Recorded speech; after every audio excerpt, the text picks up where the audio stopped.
Your kitchen holds a secret history written in recipes.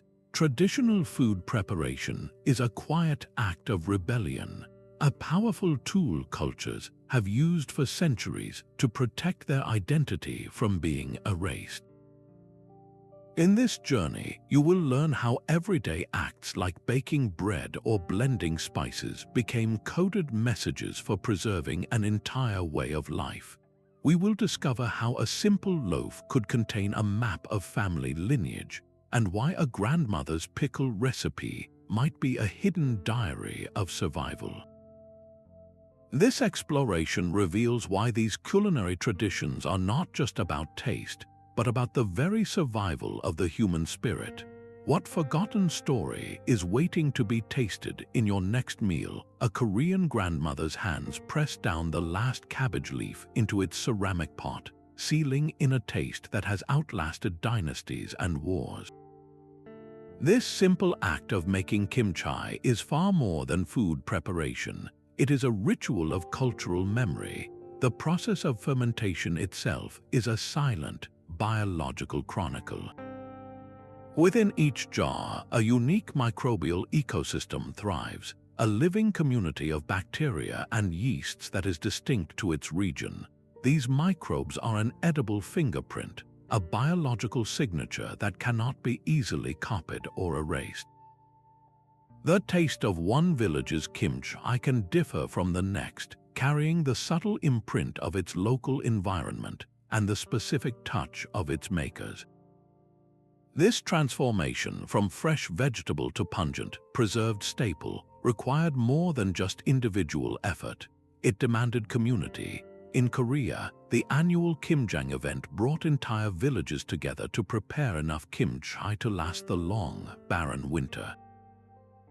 This was not merely a practical chore, it was a vital social ceremony. Neighbors shared techniques, stories were exchanged across generations, and the very values of cooperation, patience, and living in rhythm with the seasons were kneaded into the salted cabbage.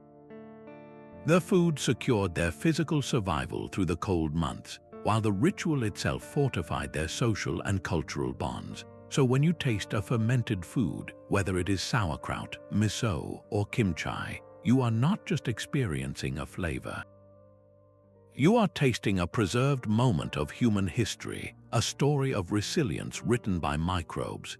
How does your own family's approach to preserving food, whether it is canning summer tomatoes or brewing a unique family recipe, reflect a deeper historical narrative?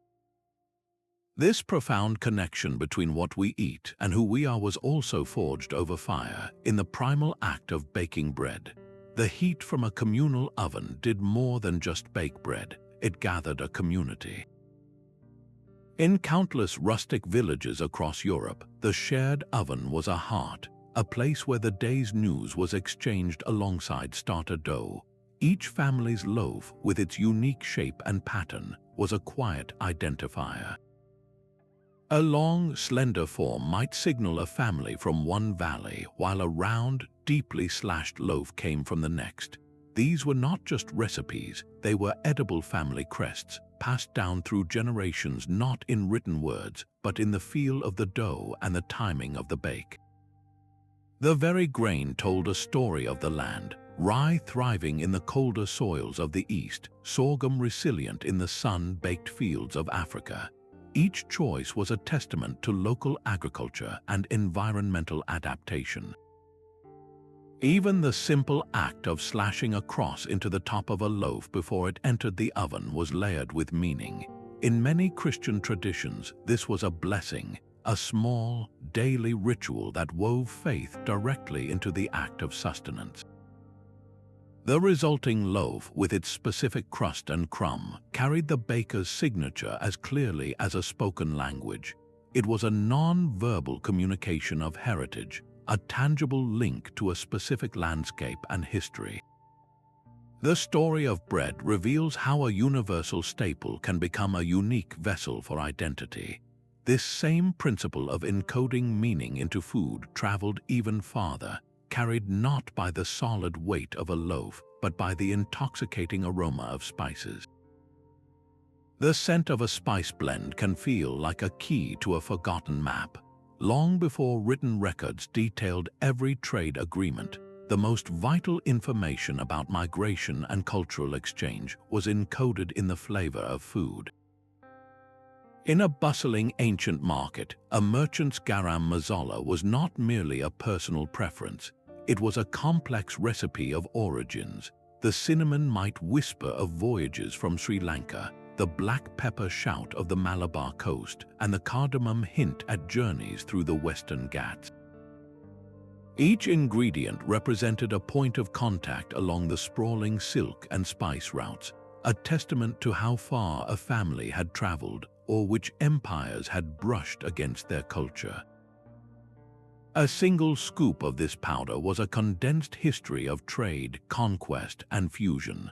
The specific proportions within a blend acted as a subtle code. A heavier hand with turmeric and coriander could signal a coastal origin where those spices were more readily available. A precious inclusion of saffron might indicate a family of high social status, able to afford such a luxury. In many traditions, certain spices were considered sacred, their use dictated by religious practices, making a meal a quiet declaration of faith. The ritual of preparation was itself a guarded act. The toasting of whole spices to unlock their oils, the specific order of grinding in a stone mortar, these were techniques passed from mother to daughter, from master to apprentice, often in secrecy. This was not about being stingy with a recipe. It was about protecting a unique sensory legacy from being diluted or stolen by outside forces. That family's specific curry powder was their fingerprint, a aromatic signature that could outlast political borders and shifting dynasties. So what hidden journeys are contained within your own kitchen spice rack? That jar of chili powder or blend of herbs might hold echoes of ancient caravans and distant ports. These spices are more than flavor, they are aromatic archives, and just as these everyday blends preserve identity, so too do the special foods we reserve for our most important celebrations. A festival dish is far more than a celebratory meal. It is a living historical record served on a plate. Take the Chinese mooncake, a rich pastry enjoyed during the Mid-Autumn Festival. Its perfectly round shape is a centuries-old symbol of family reunion and completeness. But during the Yuan dynasty, this sweet treat became a powerful tool of rebellion. The ruling Mongols forbade the Han Chinese from gathering or communicating, so rebels baked secret messages into the cakes, coordinating an uprising that would eventually found the Ming dynasty. Every time a family slices a mooncake today, they are unwittingly reenacting an act of quiet defiance, their celebration echoing a pivotal moment in history. Similarly, the Mexican pan de muerto, or bread of the dead, is shaped with deliberate symbolism. Its round base represents the circle of life, its crossed bone shapes honor the departed, and a small teardrop of dough in the center signifies sorrow. This is not a random recipe, it is an edible sculpture of a spiritual belief, a way to physically commune with ancestors during the Day of the Dead. The preparation of these foods is a ceremony in itself, a multi-generational act where the real ingredient being passed down is the story itself. An elder's hands guiding a younger one to fold a tamale leaf, just so is also the moment they share why corn is sacred, a gift from the gods that literally built their civilization. The specific lamb for an Eid dish is not chosen merely for taste, but because it connects the meal directly to a story of sacrifice and faith thousands of years old. These dishes are temporal anchors tying a community to its past through taste and ritual. Does a special dish in your own family, perhaps a holiday cake or a New Year's soup, carry a story from a forgotten era? While these festival foods are powerful anchors, The most profound acts of preservation often happen not on holidays, but in the quiet rhythm of daily meals.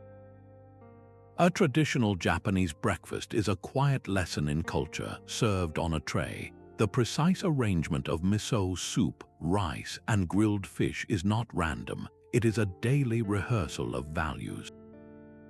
The aesthetics of the presentation teach harmony and respect for the ingredients. Eating seasonally with a piece of autumn persimmon or spring bamboo shoot reinforces a deep connection to the natural world. Even the specific utensils, like the exact way to hold chopsticks, are subtle, repetitive teachings of discipline and mindfulness. This is not a meal designed for speed, but for presence, a quiet affirmation of a cultural identity built on order and appreciation. On the other side of the world, a Mediterranean mise table offers a different lesson. A spread of shared small plates, from hummus to stuffed grape leaves, is an edible invitation to community. The very structure of the meal discourages eating alone. It encourages conversation, sharing, and lingering at the table for hours. This ritual is a powerful reinforcer of a social identity centered on hospitality, generosity, and collective joy. These daily meals, in all their seeming mundanity, are where identity is truly cemented. While a holiday feast shouts our heritage, the daily table whispers it over and over through thousands of repetitive bites. It is this constant, low-frequency signal of tradition that forms a powerful defense against the homogenizing force of a global, fast food culture. A quick, uniform burger eaten alone in a car conveys a very different set of values than a shared, seasonal meal at a family table. How do your own everyday eating habits, the structure of your lunch or the composition of your dinner plate, silently affirm your cultural background? The power lies in the daily repetition, proving that identity is not built in a single feast, but bite by bite, meal by meal. This daily reinforcement through food is so powerful that the very methods used to keep food edible became, themselves, unmistakable cultural signatures. The way a culture keeps food from spoiling becomes its unique signature, a direct reflection of its geography and history. In the cold Nordic seas, salmon was preserved not with smoke or fire, but by burying it in the sand to cure with salt, sugar, and dill, a method we now know as gravlax. This was not a choice but a necessity for surviving the long, harsh winters, and today that specific taste is inseparable from Scandinavian identity. On the sun-baked plains, Native American tribes perfected the art of drying lean meats into jerky, a lightweight, protein-rich food that could sustain long journeys. In the dry, crisp air of southern European mountain regions, the curing of hams like prosciutto di Parma became an art form, impossible to replicate perfectly in a different climate. Each of these preservation methods was a brilliant adaptation to local conditions. They used the wind, the sun, the salt from the sea, or the cold of the earth as essential ingredients. The resulting flavors were not accidental byproducts of survival. They became the very soul of a regional cuisine, making the food unmistakably and authentically of its place. The intricate knowledge required to execute these techniques was a form of cultural wealth. Knowing the exact moment to harvest the herbs for the cure, the precise amount of salt needed, or the perfect atmospheric conditions for hanging a ham to dry, this was tribal knowledge, passed down through generations as carefully as any sacred text. This was heritage you could taste. A genuine prosciutto di Parma can only come from its specific region in Italy because the local microclimate is a silent, irreplaceable partner in the process. This inherent tie to the land made these foods incredibly difficult to copy, creating a natural barrier that protected the cuisine's authenticity from outside dilution. Can you identify a unique preservation method tied to your own ancestry? perhaps a way of pickling, smoking, or drying passed through your family. These techniques are more than recipes, they are edible passports stamped by a specific landscape. And this intimate, protective knowledge found its most sacred space not in a grand warehouse, but in the heart of the home, within the kitchen itself. The kitchen has long been a sanctuary where the most vital cultural lessons are not written down but performed. In an Italian nonna's domain, the scent of simmering tomato sauce is the first lesson, but the real curriculum is in her hands. The way she tests the heat of the pan, the specific wooden spoon she uses, the clockwise motion of her stirring, these are not random acts. Each movement is a piece of an oral tradition passed from mother to daughter, a physical language of heritage. The kitchen's layout, the placement of the hearth, even the belief that stirring counterclockwise brings bad luck, all embed cultural norms and spiritual beliefs into the most routine actions. This space was often a woman's classroom and her library, where recipes, medicinal remedies, and family histories were shared alongside the chopping of vegetables and the tending of the fire. In many indigenous communities, the hearth is the literal and spiritual center of the home. It is a place for storytelling, where elders recount ancestral journeys and mythologies, ensuring the past lives in the present. The division of labor around this hearth was never arbitrary. It reinforced social structures and taught each member their role and responsibilities within the community. A young person learning to prepare a specific cut of meat for an elder was also learning about respect and hierarchy. The kitchen, therefore, was never just a room for preparing sustenance. It was a dynamic, living archive where identity was cooked into every meal. How has the layout of your own family kitchen, or the specific tools passed down through generations, served as a silent keeper of your own traditions? This sacred space, where culture was so carefully preserved and transmitted, found its most rigid and defining rules not just in custom, but in the strict dietary laws that governed what could even enter the room. The most profound culinary boundaries were not drawn by geography, but by faith.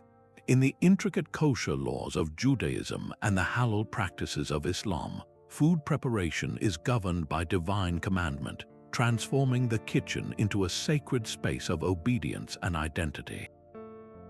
These are not merely dietary suggestions, they are comprehensive systems that dictate everything from the species of animal that can be eaten, to the precise method of its slaughter, to the complete separation of meat and dairy. For a community living in diaspora, scattered across nations and under pressure to assimilate, adhering to these laws was a quiet, daily act of defiance.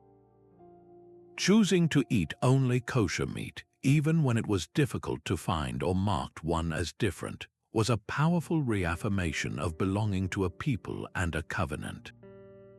The knowledge required to maintain this identity is highly specialized. A rabbi must inspect an animal for any imperfections. A trained ritual slaughterer, a shochet, must perform a swift, precise cut with a perfectly smooth blade to minimize suffering, and the meat must then be salted and soaked to draw out all remaining blood.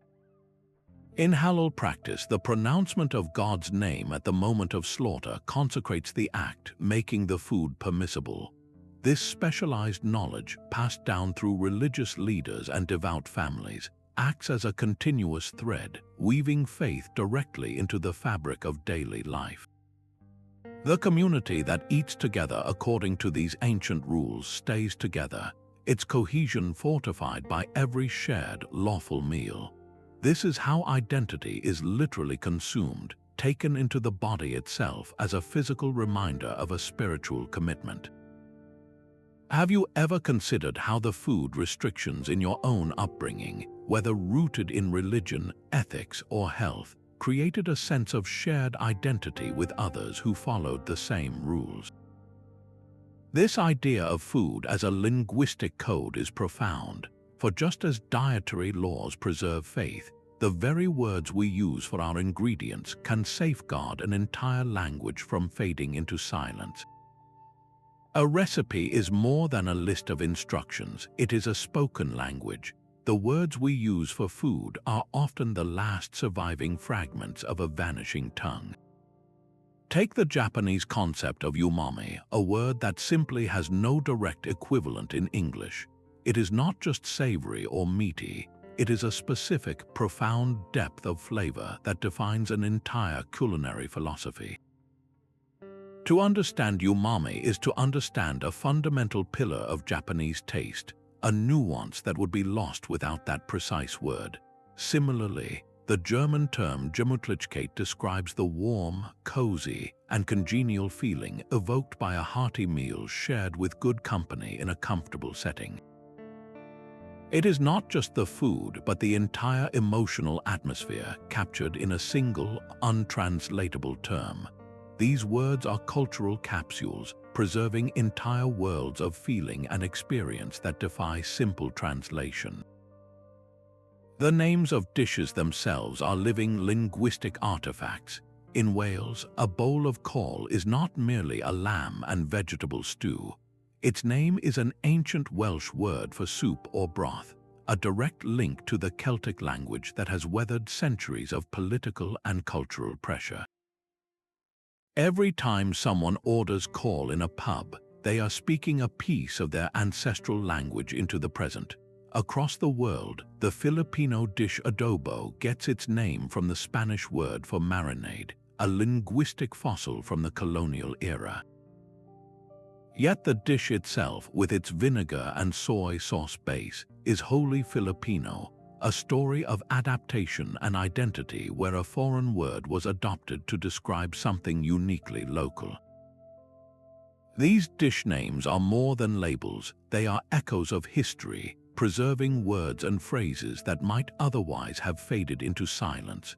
When recipes are passed down orally from a grandparent to a child, they become repositories of dialect and colloquialisms. An elder might use a specific regional term for a type of squash or a particular cooking pot, words you would never find in a formal dictionary. The instructions themselves are filled with the rhythm and cadence of a local accent, with phrases like "cook it until it talks to you," or "add a smidgen of this, a handful of that." This is a language alive in its most intimate form, spoken not in a classroom but in the warmth of the kitchen. Teaching a child the traditional name for a tool, like a specific rolling pin or a mortar, is a subtle, powerful act of language immersion. It connects the object not just to its function but to a lineage of speakers. Does your own family have unique words for certain foods, or a special name for a cherished kitchen utensil passed through generations? This entire linguistic layer of food represents a deep, resilient form of cultural memory. It is why colonial powers so often targeted language and cuisine simultaneously, understanding that to rename a dish was to strip it of its history, and to forbid a language was to sever the oral chain of recipes. The survival of these culinary words, from untranslatable concepts to the names of beloved dishes, is a quiet testament to the enduring power of identity. It proves that a culture can be preserved not only in what we taste, but in the very words we use to describe it. This resilience sets the stage for a crucial modern question, as we now face a new and different kind of challenge to these ancient traditions. A pot of gumbo simmering over a fire was a quiet declaration of war. In the brutal reality of enslavement across the Americas, African people were given the discarded scraps, pig intestines, offal, undesirable cuts of meat. But in their hands, these ingredients transformed. Chitterlings or chitlins were meticulously cleaned and cooked, a process requiring immense skill and patience to turn the unwanted into a dish rich with flavor and memory.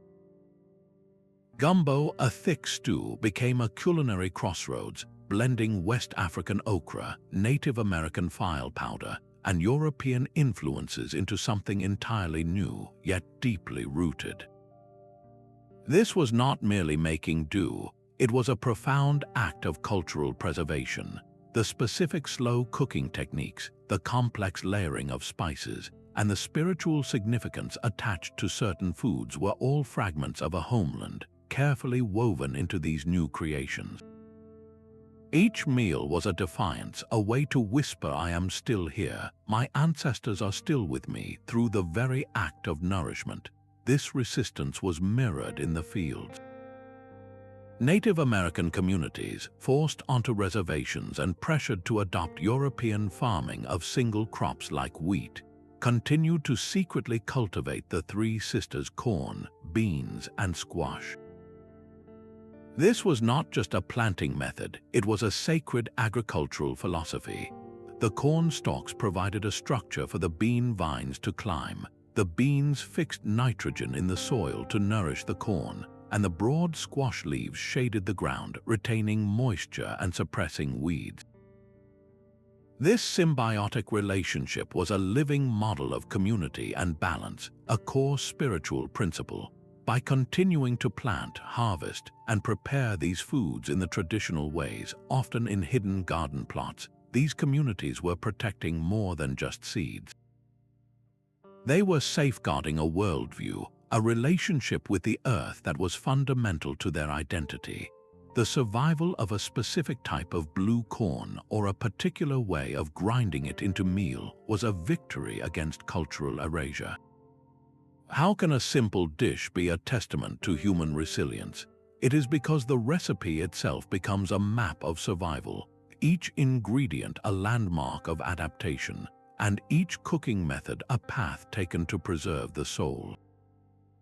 This history of resistance through food reveals a power that travels, a power that becomes crucial for communities scattered far from their ancestral homes, using the familiar taste of a shared meal as a lifeline to who they are. The taste of a single dish can rebuild a homeland from memory. For families scattered across the globe by diaspora, the kitchen becomes the most important room in the house, a place where a familiar scent can collapse thousands of miles of distance. An immigrant mother spending hours searching for the exact variety of chili pepper or a specific type of cheese is not just shopping for groceries. She is on a vital mission to reassemble the flavors of her past, to construct an edible landmark in a new and unfamiliar landscape. The act of preparing her grandmother's recipe becomes a profound ritual of remembrance. Each chop of an herb, each simmer of a sauce, is a stitch in a tapestry connecting her children to a world they may have never seen. This is how identity is actively maintained, not in a dusty old book, but in the steam rising from a pot. These efforts naturally expand into the community. An ethnic grocery store is far more than a market. It is a cultural embassy. Its shelves stocked with imported ingredients become a living library of a nation's cuisine. The owner often acts as a curator and a teacher, explaining to a younger generation how to use a bitter melon or what to do with banana leaves. A family-run restaurant becomes a stage where traditional preparation methods are performed nightly, not for spectacle but for survival. Patrons do not just come for a meal, they come for a taste of home, for the comfort of a shared sensory experience that affirms their belonging. Yet these foods are not frozen in time. They adapt, creating a new hybrid narrative. The American pizza, with its thicker crust and generous toppings, diverged from its Neapolitan ancestor to suit a new environment. The British curry, often milder and creamier than its South Asian inspiration, tells a story of colonial encounter and subsequent integration. These adapted dishes are not failures or dilutions. They are evidence of a culture's resilience, its ability to hold onto its core soul, the essential spice blend, the fundamental cooking technique, while weaving itself into the fabric of a new society. The Diaspora kitchen is therefore both a museum, carefully preserving the artifacts of the past, and a laboratory, where those artifacts are actively used to build a future. What dish connects you to an ancestral homeland, real or imagined? This delicate work of preservation relies not just on recipes and ingredients, but on the physical objects that make the cooking possible. A mortar and pestle is far more than a simple tool. It is a kitchen's memory. The porous volcanic stone of a Mexican molcajete does not simply crush ingredients, it absorbs them. Over years of use, the stone becomes seasoned with the oils of countless chilies, garlic, and tomatoes, each grinding layering a new flavor onto a foundation of old ones. This creates a unique taste profile that a sterile, modern blender could never hope to replicate. The tool itself becomes an ingredient, its own history contributing a subtle depth to every salsa or mole it helps create. This is not efficiency, it is alchemy. The skill required to use it properly, the specific circular grinding motion passed from one generation to the next, is a form of knowledge held in the muscles and bones. The tool demands a relationship. A perfectly rolled sushi mat crafted from bamboo and cotton string teaches the hand the exact pressure needed to form a tight, elegant roll without crushing the rice. An Indian tawa, a slightly concave iron griddle, learns the heat of 1,000 flatbreads, cooking each roti or dosa with an even warmth that becomes second nature to the cook who knows its particular hot spots. These are not passive objects, they are active partners in a culinary tradition. Their physical design dictates a specific methodology, a dance between human and object that ensures the continuity of an authentic technique. The wear and tear on a grandmother's rolling pin, smoothed down by the pressure of her palms over 60 years, tells a story of patience and countless family pies. The chipped handle on an heirloom cast iron skillet speaks of resilience and meals that sustained a lineage. When you hold such a tool, you are not just holding an implement, you are holding the ghost of every hand that held it before you, every meal it helped prepare. The tool becomes a tangible link, a physical extension of cultural memory that connects you directly to those who came before. Do you have a kitchen tool in your own home, perhaps a worn wooden spoon or a specific pot, that holds a sentimental weight and a direct connection to your past?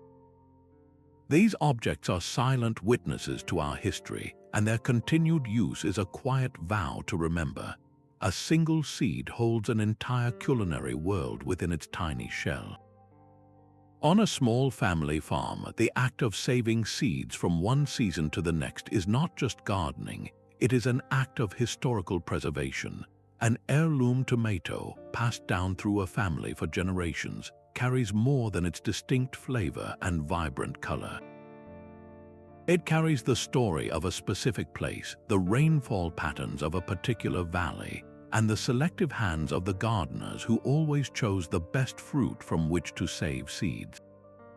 This tomato is a living library, its genetic code a written record of cultural preferences for taste, texture, and even the perfect size for a grandmother's canning jars. This practice of seed saving is an ancient covenant between people and the land, a direct line to agricultural ancestors who learned through trial and error which plants thrived in their soil and satisfied their unique palate. Consider the specific varieties of corn used for traditional tortillas. The tall, colorful maize cacahuazintle, with its large, soft kernels, is not the same corn grown in vast industrial fields. It was developed over centuries by Mesoamerican farmers to create the perfect texture and flavor for pozole and other ancestral dishes. Its continued cultivation, often by small-scale farmers, ensures that the authentic taste of those recipes is not lost to a homogenized commercial alternative. Similarly, an old variety of apple kept alive in a single orchard might be the only source for a cider that tastes exactly as it did 200 years ago. These heirloom ingredients are a biodiversity bank, and the currency is cultural memory. When a unique squash or bean variety disappears, we lose more than a food source.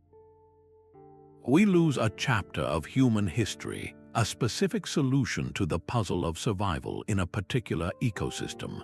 The flavor profile that a culture cherishes, the specific bitterness of a green, the desired firmness of a grain, all of this is encoded in the DNA of these heirloom plants.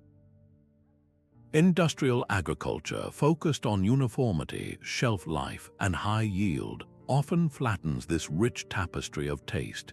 The act of seeking out, saving, and planting these traditional seeds becomes a quiet rebellion against this culinary erasure. It is a way of saying that the story of a people is worth preserving, one harvest at a time. Do you have a story about a particular ingredient, a specific bean or pepper, that holds a special place in your family's history? These living heirlooms are a testament to the unbreakable bond between land, food, and identity. This profound connection to the very source of our ingredients finds its ultimate expression in the ancient, sacred art of fermentation.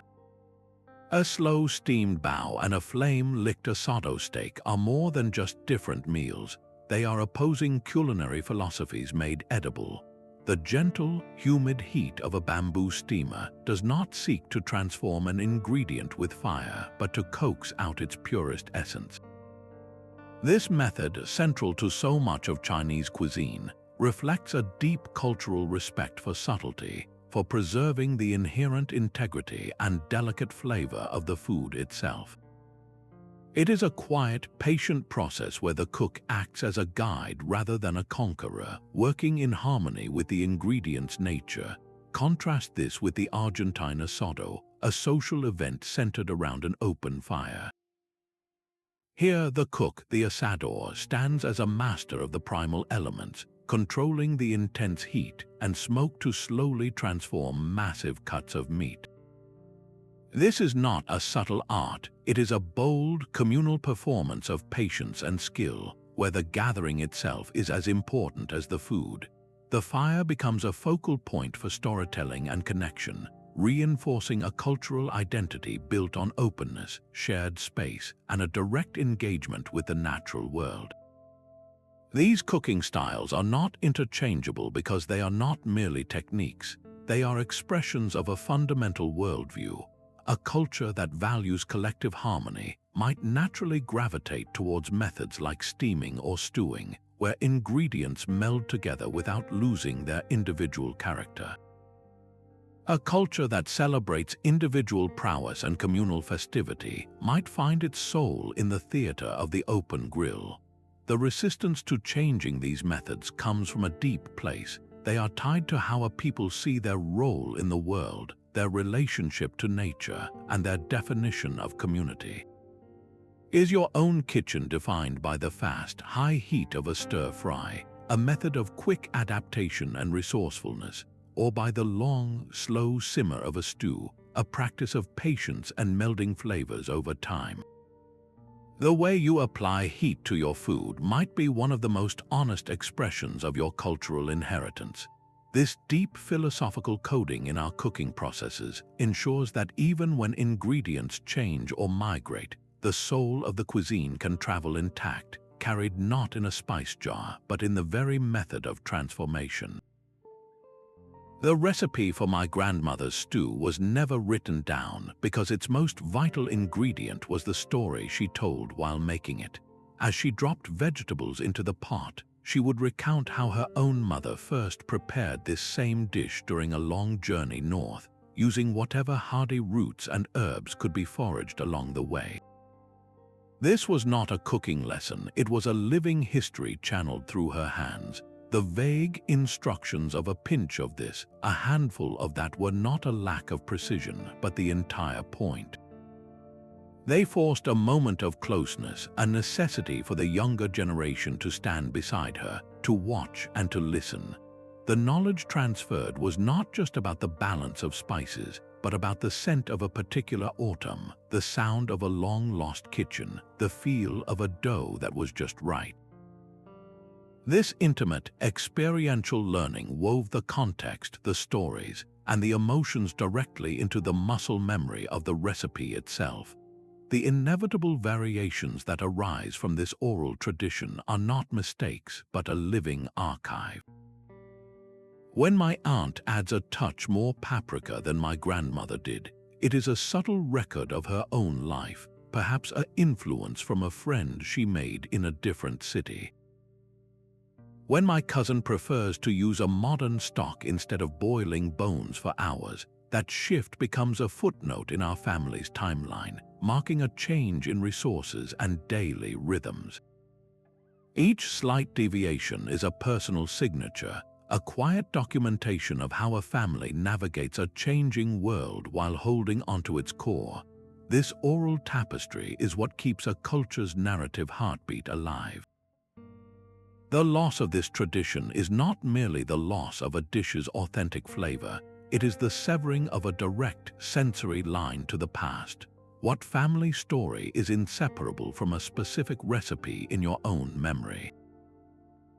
That connection is a fragile thread, and when the storytelling stops, the food becomes just a list of ingredients, its soul left behind in the silence. That local mill, silent now, represents a broken link in a chain that once connected a community to its soil. The arrival of cheap, imported wheat made the village's own harvest seem inefficient, their distinctively textured bread an unnecessary luxury in a world of uniform, sliced loaves. This is the quiet front line of globalization, where the pressure for convenience and low cost slowly grinds down the pillars of culinary identity. The unique sourdough starter, nurtured for generations with local yeasts, is replaced by a standardized, fast-acting commercial packet. The result is not just a different taste, but a biological severance, the replacement of a living, local ecosystem with a sterile, universal one.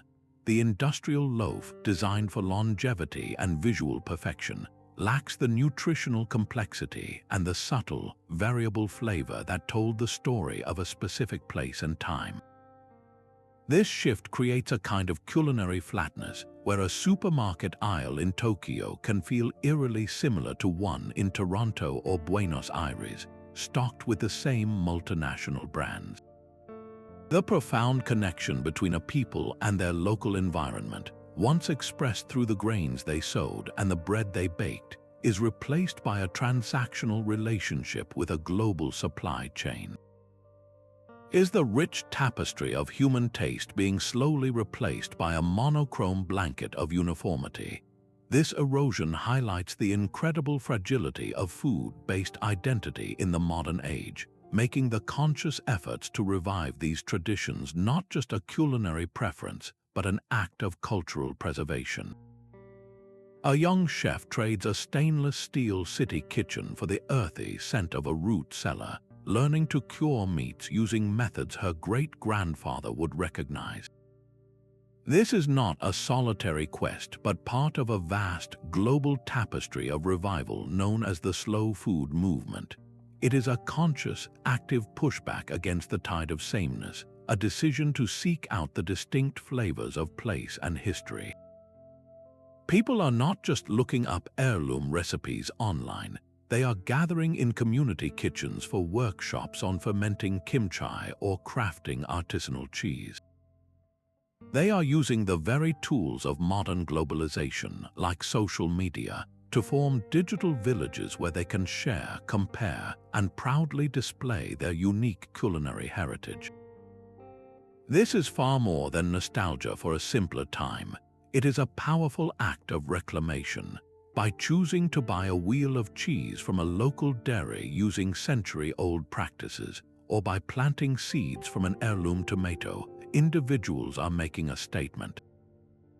They are voting with their wallets for local economies, for sustainable agriculture, and for a food system that values biodiversity over bland uniformity. This movement understands that the survival of a unique pickle or a specific type of bread is intertwined with the survival of the community that created it. Can a renewed interest in old-fashioned cooking methods help rebuild a sense of community and self? The answer is simmering in pots everywhere. these revivals are proving that traditional food preparation is not a relic to be stored in a museum. It is a living, breathing, and dynamically evolving practice. The young chef might use a digital thermometer to perfect her fermentation, but the microbial magic she harnesses is ancient. This modern renaissance raises a profound question about the future, not of the food itself, but of the stories we are now choosing to preserve for the generations to come. A grandmother's specific wrist flick as she kneads dough can now be saved in a digital cloud. This is the new frontier of preservation, where high-definition video captures the nuances that a written recipe could never convey. The exact sound of a pot when the sugar has reached the right stage, the visual texture of a sauce at the perfect moment of thickness. These digital archives are becoming living libraries, safeguarding the intangible arts of cuisine with a precision our ancestors could never have imagined. In this new village square of social media, a third-generation immigrant can post a video of their family's method for folding tamales and receive immediate validation and tips from elders living thousands of miles away in the homeland. This creates a powerful, global support network that reinforces authentic techniques and provides a sense of belonging that transcends physical borders. Food blogs and online tutorials have democratized this knowledge, breaking down the walls of secrecy that once guarded family recipes. A complex process for fermenting fish sauce, once the closely held secret of a single village, can now be learned by an enthusiastic cook in another hemisphere. This accessibility can dramatically broaden a culture's influence, turning its traditional dishes into global phenomena. But this open sharing comes with a significant tension. When a sacred recipe or a spiritually significant dish is prepared by someone outside the culture without understanding its context, the line between appreciation and appropriation becomes blurry.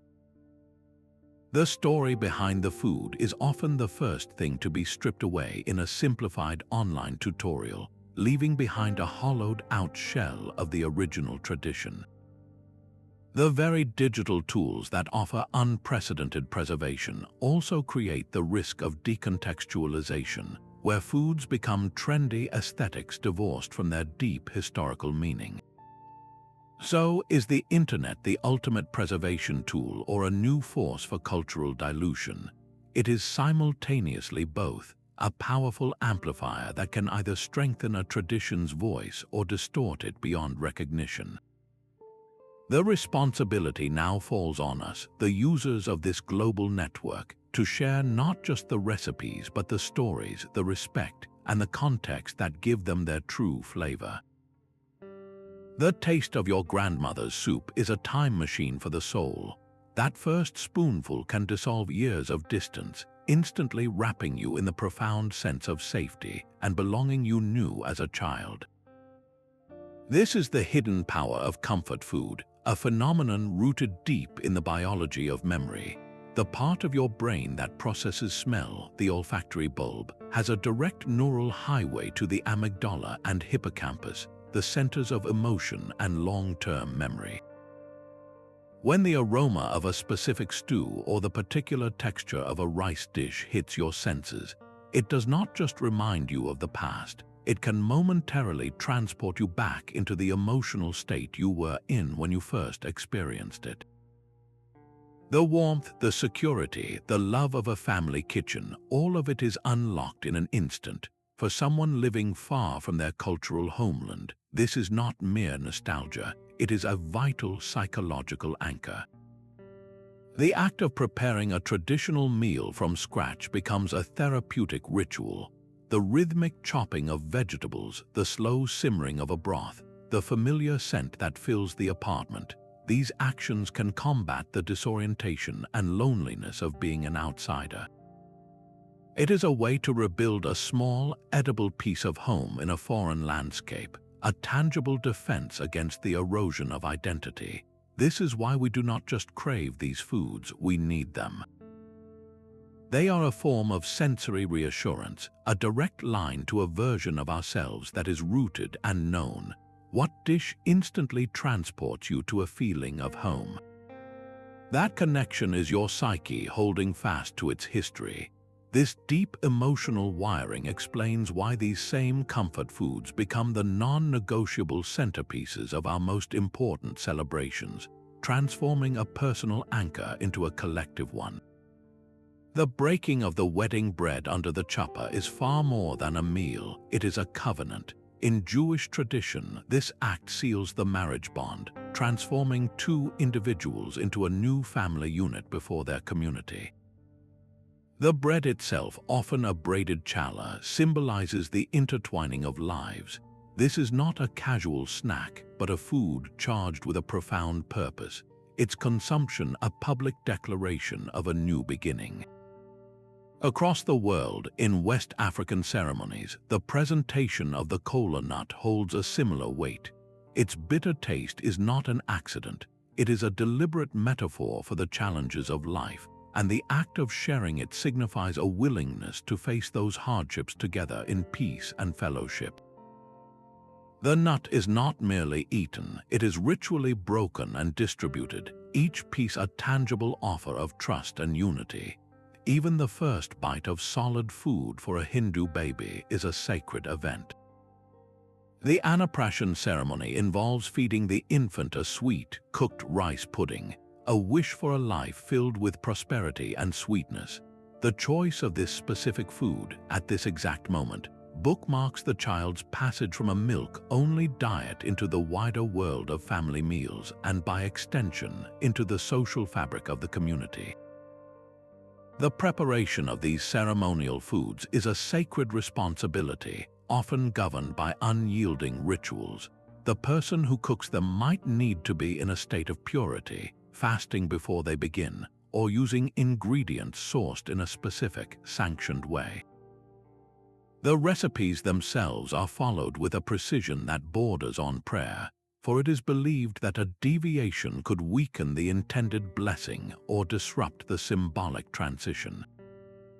The knowledge of how to prepare these dishes is not held by everyone. It is a guarded trust, typically passed to a specific elder or a designated family line. This ensures the ritual's power remains intact, its meaning undiluted by time or carelessness. When you consume such a food, you are not just tasting a flavor, you are ingesting a symbol, physically taking into your body the values and hopes of your culture. Your own life story is likely marked by these edible signposts, from a birthday cake covered in flames to a special soup served during a time of mourning. What food marked a pivotal turning point in your own life? These ceremonial dishes are the punctuation in the story of a people, commas, and exclamation points written in sugar, grain, and shared memory. A small dairy farmer in the Roquefort region of France is not just making cheese, he is guarding a legal frontier. His product carries the Appellation d'Origine Contrôlée seal, a government-protected designation that certifies this blue cheese was aged in the natural limestone caves of Combalou and produced from the raw milk of a specific breed of sheep. This is more than a quality assurance label. It is a legal fortress built around a cultural artifact.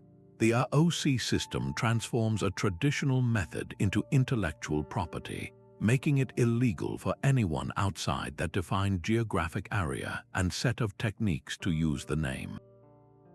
This legally enforces the idea that this particular taste, this specific texture, belongs irrevocably to a people and a place. When a community can build a viable economy around its unique food heritage, everything changes. The painstaking process of raising heirloom livestock, of following ancestral aging protocols, is no longer just a sentimental tradition. It becomes a sustainable livelihood. This creates a powerful, practical incentive for the younger generation to stay and learn the old ways, because their knowledge now has tangible economic value. The community is empowered to control its own narrative and its resources. turning cultural knowledge into capital that benefits the culture itself. This economic model is a global phenomenon.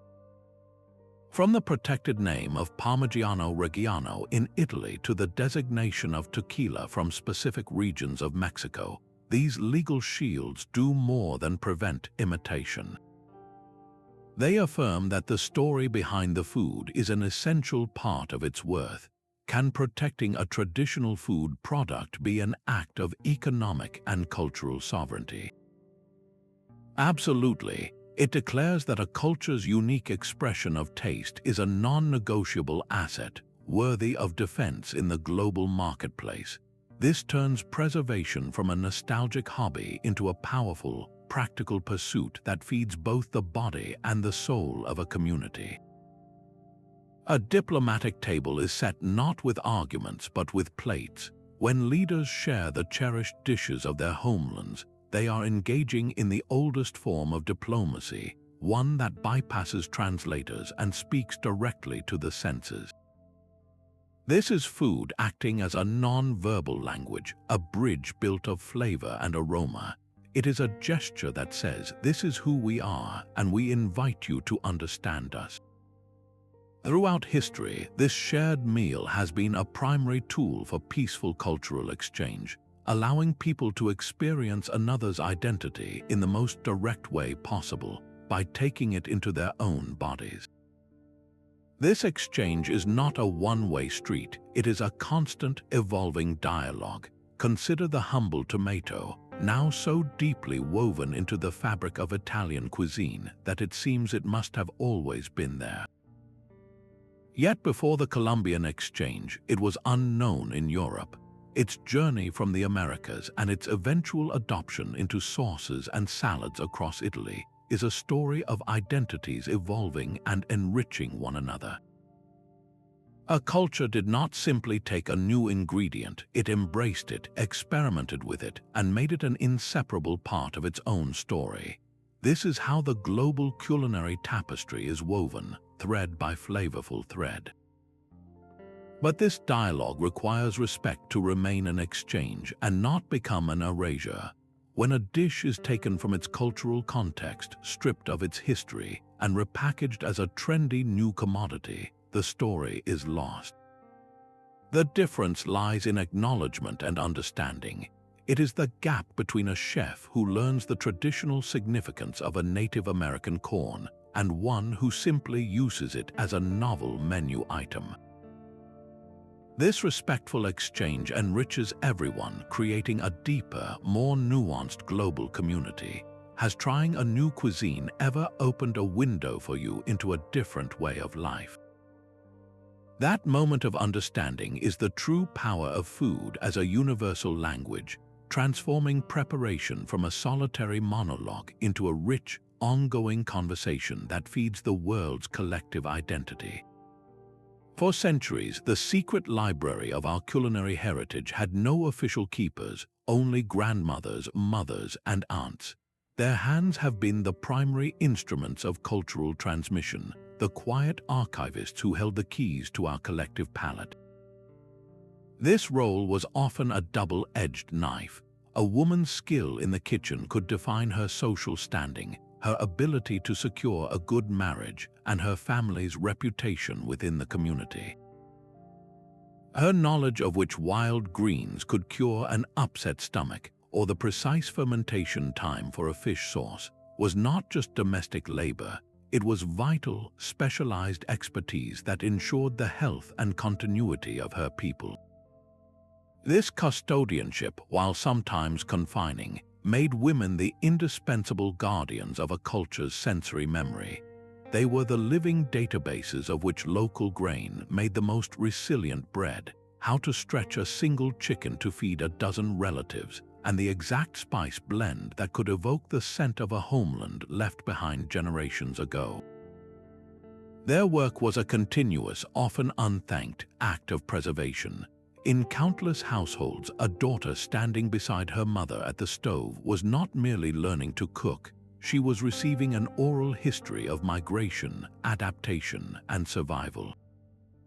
The subtle adjustments she witnessed, a pinch of a new spice encountered in a different land, became historical footnotes in the family's evolving story. This knowledge was power, a form of soft authority that wielded immense influence over the family's well-being and identity. How has the role of the primary cook in your own family, regardless of gender, shaped your connection to the past? That person was likely the curator of your heritage, a keeper of flavors who ensured that the story did not end with them. A landscape can be tasted before it is ever seen. The distinct flavor of a place, its terroir, is a sensory map crafted by geography itself.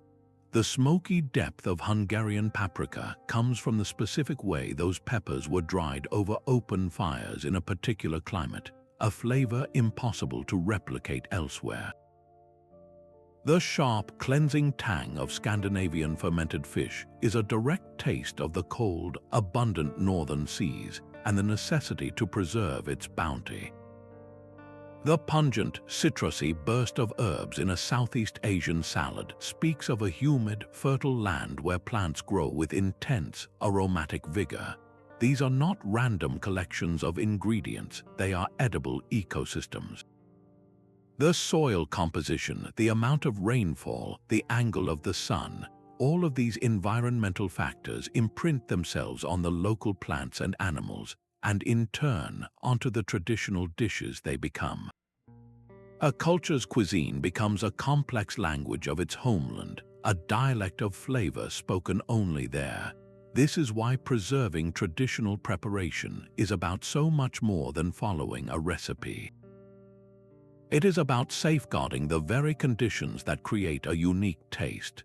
The slow, wood-smoking process for a traditional ham draws flavor from the local trees, embedding the scent of an entire forest into the meat. A cheese aged in a specific cave absorbs the mineral-rich air and unique microbial environment of that cavern, making its flavor a geological record. When these methods are replaced by industrial shortcuts, the sensory signature is lost. The result is a culinary blurring, where regional distinctions fade under a blanket of uniform, mass-produced tastes. What specific smell or taste instantly transports you to a particular place or memory? That powerful connection proves that our most profound sense of identity can be mapped not on paper, but directly on the tongue. A grandmother's hands move with a rhythm perfected over 70 years, but the grandchild watching might be scrolling through a screen. This is the quiet crisis unfolding in kitchens everywhere. The fragile thread of intergenerational knowledge, which for centuries passed seamlessly from elder to child, is now stretched to its breaking point. Modern life moves at a pace that seems fundamentally at odds with the slow, patient work of kneading dough or fermenting vegetables. For a generation raised on instant gratification, the delayed reward of a 3-day pickle holds little appeal against the instant satisfaction of a delivered meal. The very skills once seen as essential for family survival and cultural belonging are now often dismissed as inconvenient hobbies, their profound value lost in the relentless drumbeat of busy schedules and the siren song of convenience foods. When a family stops making their traditional bread and starts buying a uniform, sliced loaf, they are not just changing their diet, they are quietly voting to close a chapter of their own history. The question is not whether the younger generation is uninterested, but how we can reframe these traditions to reveal their hidden power. What if we stopped presenting kimchi making as a chore and introduced it as a fascinating science experiment? The process of lacto-fermentation is a dramatic, living biology lesson, a battle between beneficial bacteria and spoilage microbes happening right there in the jar. The careful control of salt ratios and temperatures is a lesson in chemistry and environmental engineering. The transformation of a simple cabbage into a complex, tangy, living food is nothing short of culinary magic. This is not your grandmother's domestic science, This is a hands-on laboratory exploring the building blocks of life. We can also frame these practices as a radical form of art and mindfulness. The deliberate, repetitive motion of rolling pasta dough can become a moving meditation, an antidote to the fractured attention of the digital world. The act of creating a beautiful, intricate pastry is a sculpture you can eat, a practice in patience and precision that yields a delicious reward. These are not outdated tasks, they are practices in presence, teaching focus and care in a world saturated with distraction. The key is to create new, meaningful contexts for this learning. A family cooking project becomes a team-building exercise. A community fermentation workshop turns into a social event. We must invite the next generation into the kitchen not as reluctant apprentices, but as co-creators and innovators, showing them how the wisdom of the past can be blended with the tools of the present. The survival of our culinary identities now depends on this delicate act of translation, on making the old ways compelling for a new world. A lab-grown steak might never know the touch of grass, but it could be programmed to taste exactly like the beef from a specific, vanishing breed of cattle. Biotechnology presents a paradox for our culinary future. On one hand, it offers unprecedented tools for preservation. Scientists could sequence the genetic profile of a rare heirloom tomato and archive its unique flavor compounds, creating a digital backup for a taste on the brink of extinction. We could use cellular agriculture to cultivate meat without slaughter, replicating the exact marbling and texture of a traditional breed that is too fragile for industrial farming. This is not science fiction, it is a potential new chapter in the ancient story of safeguarding our food heritage. Imagine a world where a cherished family recipe, dependent on a fish species now extinct in the wild, could be recreated sustainably in a lab, allowing that cultural dish to live on for generations. Yet this powerful technology carries a profound risk, the danger of complete detachment. If we can synthesize any flavor anywhere, what happens to the concept of terroir?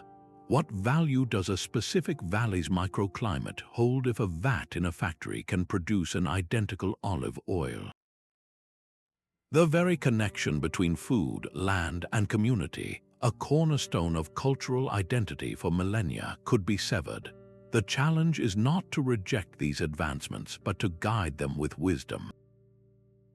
Could we use 3D printing not to create bland, uniform pellets, but to construct intricate, edible structures that honor traditional designs, like printing a filigree of sugar that mimics the lace-like patterns on a traditional cookie?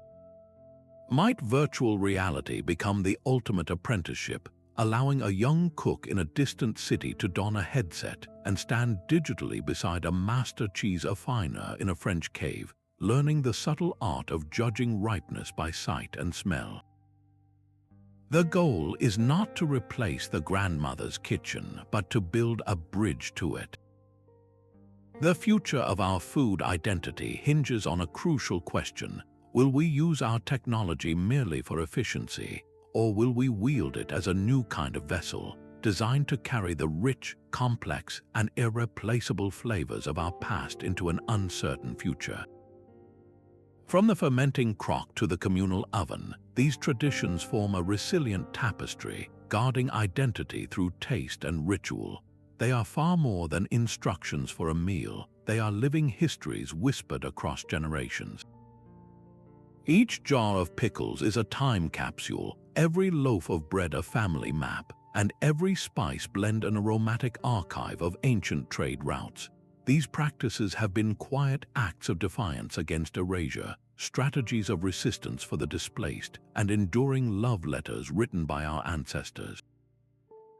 They teach us a profound truth that our identity is not just something we speak or write. It is something we taste on the tongue, smell in the air, and share around a table. In a world that often rushes toward a bland and homogeneous future, These culinary traditions stand as beautiful, stubborn monuments to human diversity. They remind us that our differences are not divisions, but the very ingredients that flavor our collective experience. Let this exploration be an invitation to you. Look at your own kitchen with new eyes. What stories are simmering in your family recipes? Ask an elder about the origins of a special dish. Seek out the meaning behind a holiday meal. Perhaps you can even learn and recreate a traditional recipe from your own heritage, feeling the connection in your own hands. Your curiosity, your questions, and your engagement are what keep these rich histories alive. If this journey through the hidden language of food resonated with you, we would be honored to hear your own stories. Share a memory of a meaningful family dish in the comments below, and subscribe to continue uncovering the deep mysteries that shape our world.